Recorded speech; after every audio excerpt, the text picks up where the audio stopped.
আজকে আমার দোকানে একটা সুন্দরী আপু এসে বলতেছে, ভাইয়া দেখেন তো আমার এই পাওয়ার বোতামটা কাজ করতেছে না, কত নেবেন?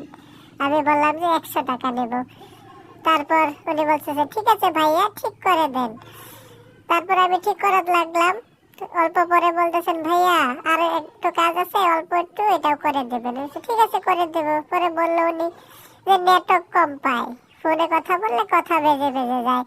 তারপর আর একটু পরে বললো যে এটা নাকি অটোমেটিক অন অফ হয়ে যায়। এবার বলুন তো ভাই, 100 টাকার মধ্যে এই 3টা কাজ কিভাবে করব?